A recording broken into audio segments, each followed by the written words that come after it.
Hi everybody, how's it going? It's a great conference. I'm really glad to be here actually. My name's Nadeem Douba. I'm going to be presenting Sploitego, Maltegos' local partner in crime. Just a little bit about me. I come from Canada. I'm working with my dad at a security firm. I like to think that I taught him security. Don't tell him that. But I also worked with Paterva down in South Africa with Andrew and RT on appifying the Maltego client for Mac OS X. And now I'm here to present some framework for the local transforms in Maltego. So we're going to discuss Maltego briefly. What is Sploitego? Before and after Sploitego. I'm going to show you some cool demos. Hopefully you'll enjoy them. And we'll wrap things up at the end. So who here is not familiar with Maltego? Is anybody not familiar with Maltego? All right, so this is going to be just short and sweet.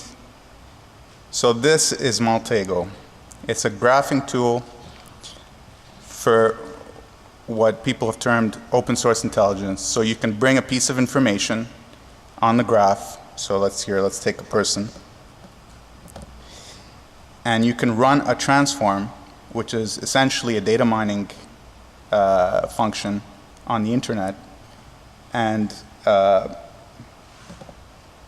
get more information out of it. So here we go. Hold on.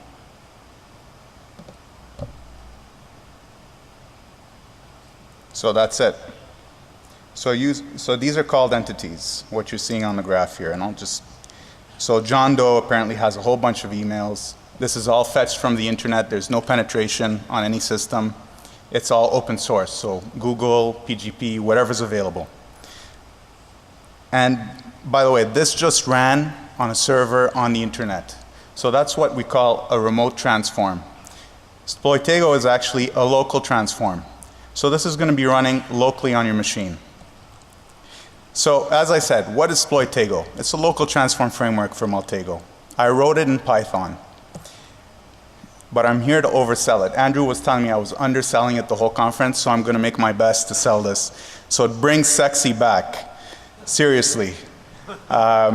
It's a rapid transform development framework. It's got some awesome set of core features. I was so addicted to developing this thing, I stayed up every night during our busy season until 4 a.m. And you know, it's got an awesome set of transforms. I really enjoyed learning the tech. You're going to see some of it today, hopefully. And it's ridiculously simple. So any of you can really pick up, if you know a little bit of Python, and make some really incredible transforms to create some really cool data visualization of your data. And we even got great early feedback from the designers at Apple. It's true that when something exceeds your ability to understand how it works, it sort of becomes magical. And that's exactly what Sploitego is. I hope I'm overselling. So why use local transforms instead of the remote transforms? If you guys are familiar with Maltego and you're familiar with Paterva down in South Africa, they have an awesome set of transforms. They've done really good work out there. But the problem is their transforms are only able to see the data that's publicly available to them, which is the data that's available on the internet. And that's not a lot when you're doing a local assessment, when you're doing something internal. The other part of it too is, by doing your assessment against Maltego's servers, sometimes your clients want some sort of privacy. And by kind of disclosing that your open source intelligence subject or target to Paterva, you've kind of lost that privacy. And finally, they might not want to make transforms that are evil enough or powerful enough. They might want to just focus on what they want to do, like social engineering transforms. You know, it's not their fault. That's what they do. So I'm here to give you the power to do whatever you want with this awesome graphing tool. And this is why I've developed Sploitego. So here's a scenario. This is a really quick demo. So your boss wants answers. Is there anybody in the company breaking our internet acceptable use policy? So, you know, first place to look, DNS logs. So here we'll start a new graph. And I'm going to pull in, where's the IP address? There it is. I'm going to pull in a DNS server off the net. And actually, let's make it 2 to make it interesting.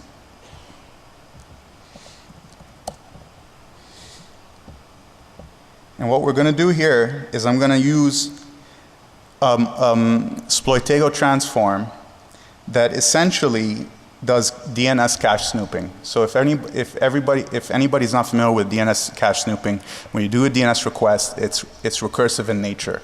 And if you turn off, you have the ability to turn off that recursive nature in DNS and essentially figure out what's cached on those DNS servers. So let's do that. So now what this is going to be doing is it's actually going to be going to the DNS server, hitting it with DNS requests with the non-recursive bit. And it's actually going to use the Alexa top 500 list. This is actually customizable. You can use any list you want. For this case, I'm going to use Alexa top 500. So here we go. We got some results back from one server. We're still waiting for the next. So just to save a little bit of time, I'm going to Martha Stewart this thing and get you a pre-cooked graph. And so this is what your data would look like. I know it's really hard to see. You're not going to see anything. But let's put it into bubble view and make this data really come out. And check it out. What you're seeing here is essentially the work of 2 transforms. So if I go back to this one graph here, one transform that I forgot to show you is that you can actually change this type. This is not the transform itself, but if you change it to website,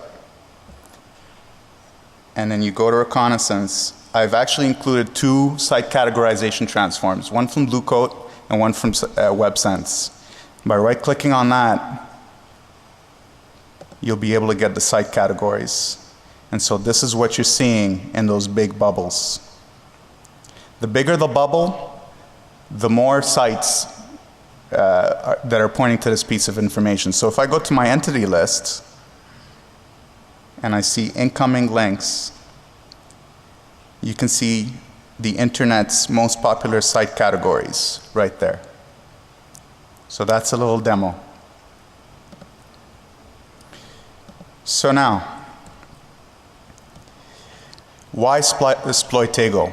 Well, let's take a little look about how we create local transforms without Sploitego, because I've seen a lot on the internet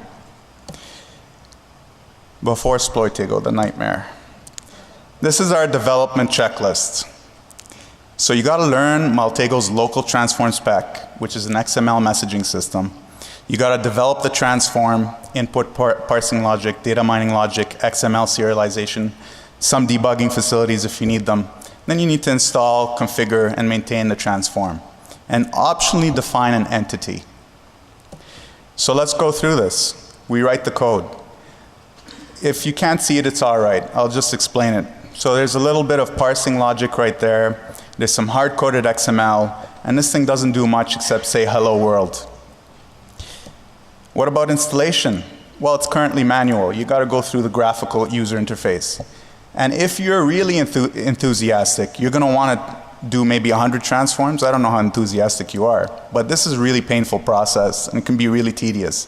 Not only that, if you want to apply that transform to different pieces of information, you got to do this multiple times. It's really painful. So after Sploitego, rainbows and lollipops. This is all you got to do. Everything's being done except the data mining logic and optionally the entity spec. As Borat would say, wah wah wee wah. The code. You probably have a better time seeing this now. It's very short. And I've actually exaggerated the code here because I've put an on terminate. But this is exactly what the code looks like. It's very, very simple. I focused on making this as simple as possible. And so you're going to see a few annotations there, and that actually has to do with the way you're going to be able to install transforms in Maltego and configure them seamlessly without user interaction, without GUI interaction, nothing. It's a command line script. And this is what it looks like. Very simple. That's what I focused on. So here you can see the command mtg install -p is your package name that you're going to be installing. So in Sploitego, you're actually installing Python packages. And within those Python packages, you actually have modules which have transforms. And then the prefix here, the -m, is actually a working directory. So if you have, for Maltego, sorry, so this is the config directory. This is where Maltego keeps all of its state. So if you have multiple installs of Maltego, then this is where you pick the version. And then the -w is the working directory. That's where the actual transform is working if it needs something on the file system. So let's look at the head-to-head. Which method would you rather use? 47 lines of code versus 24. Graphical versus command line. Config is graphical. In Sploitego, the config is code and file-based. End-to-end development versus data mining logic. Barely reusable code versus super reusable. I don't know. I'd rather go with the right side.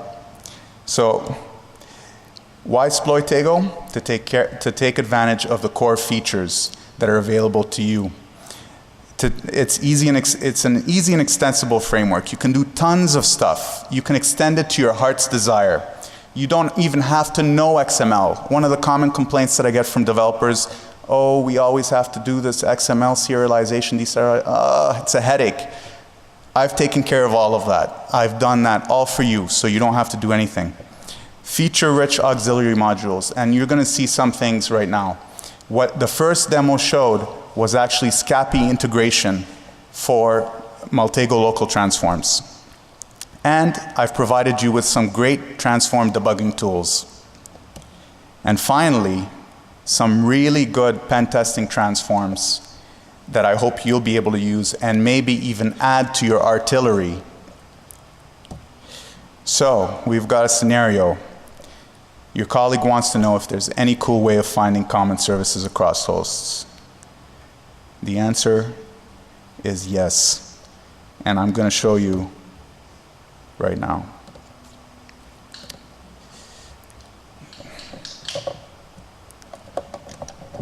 So just give me a second here. I'm just trying to hook up my second laptop.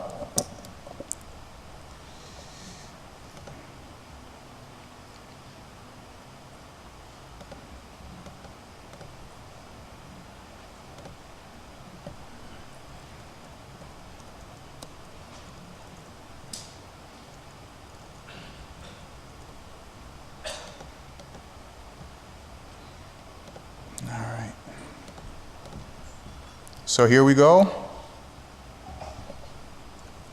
This is my target machine.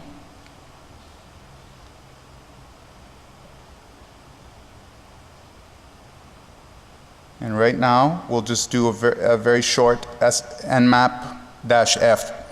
And you notice there that sudo actually popped up. That's because all the transform, the dispatcher itself, if you remember in the code before, there was an @superuser annotation, and that annotation instructs dispatcher, which is responsible for executing the transform, that this transform needs to execute in superuser mode. All right? So I've done that, and all it does is pops up sudo for you, so you can type in your cool little password, and off you go. And there are the results. It's not that exciting, but imagine this in larger networks. You can start to see common services. And from there, take the services, right-click, do a service banner check using nmap. You can even right-click on nmap report files and use amap. And that produces output as well. And here you see that my laptop is using PostgreSDB and Mac OS X. Not only that, I've also integrated Nessus. Where are you, Nessus? There you are.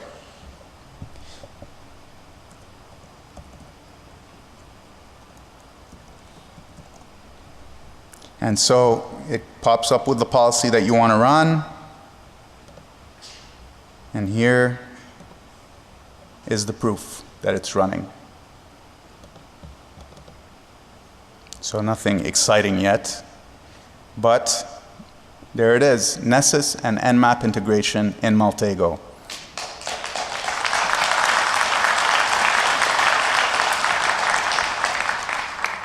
And another thing too that I've added, I've actually extended just the input parsing logic just a bit. If you look at the spec, it's a bit limited on what you can do. But essentially, let's say I wanted to add some more parameters, I wanted to pass some more parameters to a command line tool. Well, in this case, I know that SNMP is running. Come on, don't make me a liar. Where are you? Did I click it?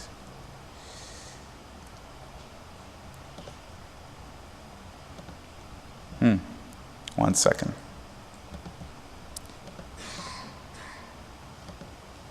I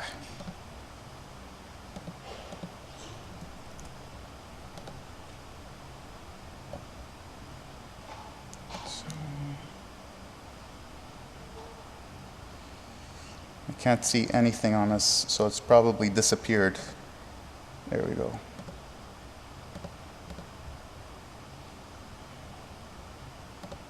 So there we go. So I can do a -P161, and that's going to pass it to Nmap. So I'm just going to cheat a little bit because I know that service is actually running, and there you go. You got a UDP scan right there.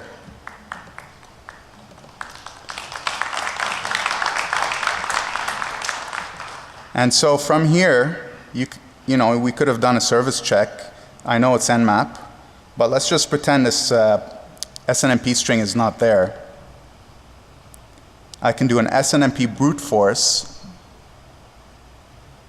And what this is going to do is, like every other transform, I've provided the ability to configure lists, to configure different options for this to run. And so here I've provided the regular Nmap word list, and there you go. You got your SNMP strings, community strings. And you'll notice that there's 2 of each. That's because I brute force both version 1 and version 2C. And so pick your poison, right click, and I've got a whole bunch of transforms there to do some kind of some mining from SNMP. 2 location, 2 person, 2 routes. So what you can do is, if you figure out your SNMP community strings, you can recursively run this transform, and you can figure out the route out the door. Or you can figure out the other routers on the network. It's simple. So I'll just do it all. And there you go. Where is this?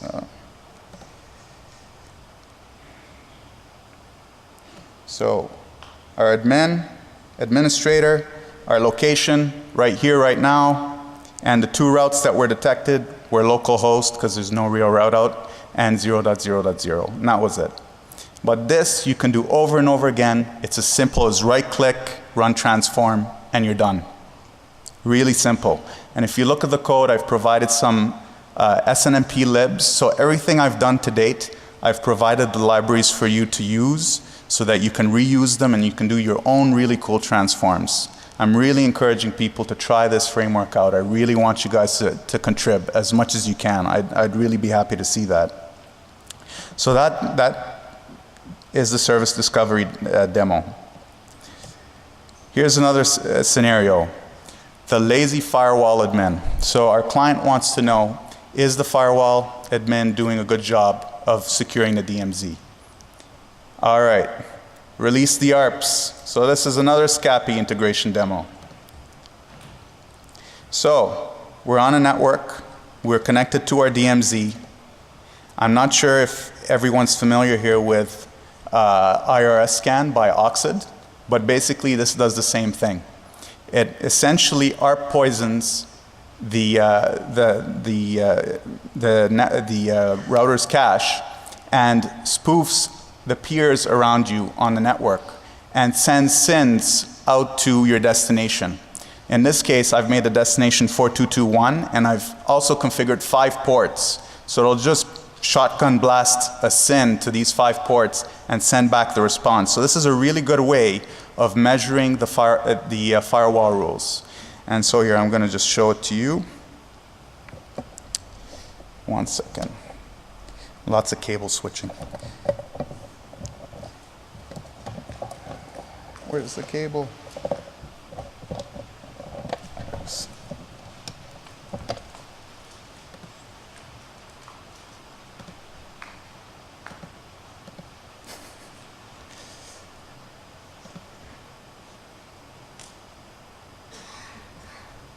There we go.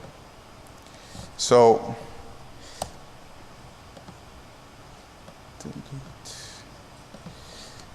I'm just going to be a bit lazy here. I'm going to put a location down, so DEFCON 20. Right click. What is my internal IP? Pops it up. So now I know I'm on this network. Right click. And find, where am I? To neighbors. So this is what this will list basically, this will find the active neighbors in your network. And so we found just one, which is the router, and that's fine. And then let's just pretend that we found another one here. So let's put in 245.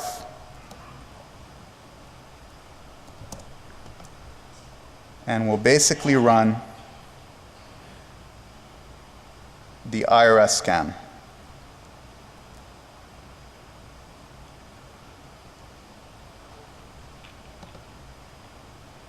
Come on. And there we go. So it spoofed 245 and it returned the responses. And here, if you just click on one of the port responses, you can see that the destination was 4221, the source IP was 245, and the port status was that it timed out. So it gives you a reason why it timed out. And here's 53, which is known for 4221 that it is available, DNS, and there it's open. So this is a great way if you have a whole bunch of IPs, you want to measure what each server has access to in terms of internet access out to the internet, or maybe to another neighboring network. You can run this on a net block and you can actually get all of the results. Now you're going to ask me, how do we actually put this in some sort of spreadsheet? So I've created the tool for that as well. So if we just do this, save our little graph, come here. So can you guys see this easily? I just want to make sure. Do I need to zoom in? Zoom in? I hear yes, so I'm going to zoom in. Sorry. All right, is that better? That's not bad? Bit better? All right, here. Cool? All right, so MTGX to CSV and IRS scan. It's going to pop out the graph results in CSV format. And so let me zoom out, and there you go.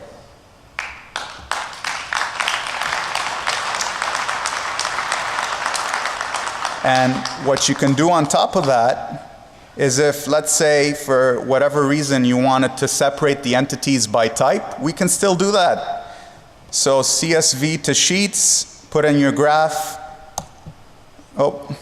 and a prefix, and there you go. It separates the graph into separate sheets, and now you have separate CSVs with common entities. And there's your report.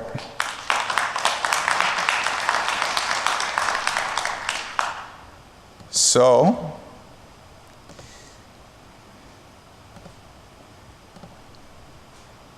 there's more to learn. We've barely scratched the surface here. There's tons of stuff that I've built into this framework, and I really hope that I'm going to get the documentation out as soon as I can. Like every other developer, documentation comes last. But there's a lot of tools. Here, I'll just show you one. So this is the way Dispatcher works. So essentially, it's a command line tool. You put in your parameters, which the first parameter being the transform you want. So I'm going to do a what is my IP, and in this case there's no real parameter, and there you go. There's another way of actually seeing that your script is working. So in this case, it takes the ugly XML that humans aren't meant to read and puts it in a nice tree, graphical tree for you. So just for debugging purposes, for those of you who are enthusiasts. I like this guy, he keeps clapping for me. Now I know who my real friend is, here. So, where to look for more information? Currently, it's in the code. I'm gonna get around to it. I'm gonna put out a big document for your needs. I really want you to play around with it. Please, drop me a line. I have my contact info at the end of this presentation, and it's on a DVD. The other point that I wanna make, on the DVD, there's a different presentation, and that presentation actually has more technical details, so you can actually reference that for your development needs. And what's next? I'm going to set up the website, documentation, more evil transforms, that is. And hopefully we're going to have I'm looking forward to doing an online transform index, kind of like PyPy, where you guys can post your transform packages and people can share ideas. And it'll be really easy, and some top secret stuff. It's also on the slides on the DVD. And last but not least, I'm looking for free labor. Anybody that wants to develop, transform gurus, hackers, documenters, website designers. I like documenters. And pastry chefs. I like my stomach. Anyways, please feel free to drop me a line. In summary, Sploitego is an awesome framework. Awesome. And Uncle Sploitego needs your help. So thanks to Paterva. They've been really encouraging. Andrew McPherson, Rolof Temming, really great guys. Always a pleasure to work with them. And Signos and RCGT down in Canada for letting me come out to do the talk. I hope you enjoyed the talk. And I'll be in the Q&A if there's any questions, or I could take some questions here. Email? Thank you.